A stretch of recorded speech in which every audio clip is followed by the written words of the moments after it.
Une seigneurie en Nouvelle-France. Qu'est-ce que c'est?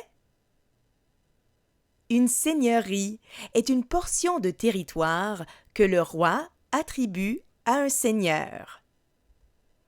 En 1627, le roi confie à la Compagnie des Cent Associés la responsabilité de distribuer, en son nom, des seigneuries en Nouvelle-France pour assurer la colonisation du territoire.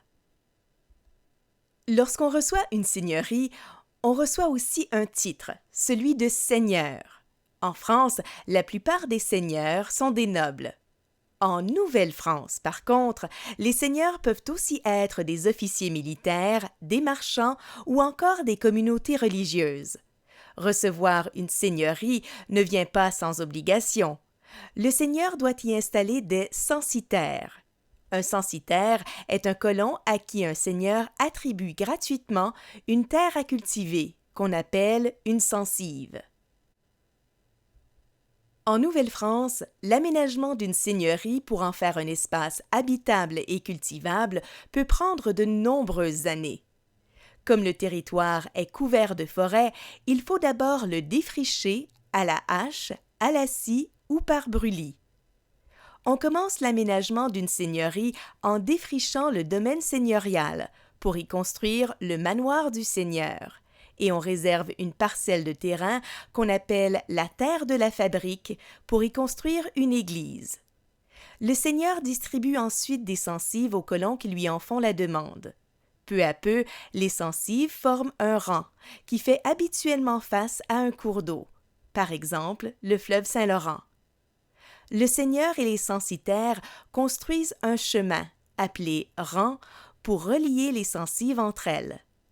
Ils construisent aussi un quai, car à cette époque, on se déplace principalement en bateau dans la colonie. À leur arrivée, les censitaires s'empressent de bâtir une petite maison avec le bois de défrichage pour pouvoir y passer l'hiver. Ils défrichent ensuite le reste de leurs censives pour y faire leur première culture. Une grande partie des censives est réservée à la culture du blé, dont on fait de la farine pour fabriquer du pain, un aliment de base dans la colonie. Lorsque la population et la production agricole de la seigneurie augmentent, le seigneur fait construire une petite église ainsi qu'un moulin à vent ou à eau pour moudre le blé cultivé par les censitaires. La commune est une grande parcelle de terrain que tous les censitaires peuvent utiliser, par exemple pour couper du bois ou pour faire paître leurs animaux de ferme. Au fil du temps et avec l'arrivée de nouveaux colons, le seigneur distribue des censives sur toute la largeur de sa seigneurie. Lorsqu'un premier rang de censives est complété, le seigneur distribue de nouvelles terres en formant un deuxième rang. Pour relier les rangs entre eux, il fait construire des chemins qu'on appelle des montées. Les rangs se succèdent ainsi jusqu'à ce que toutes les terres à cultiver soient occupées par des censitaires. En 1663, les seigneuries distribuées par la Compagnie des Cent Associés couvrent un vaste territoire. Cependant, seules les parties bordant le fleuve Saint-Laurent et situées près des villes de Québec, Trois-Rivières et Ville-Marie sont réellement peuplées et cultivées.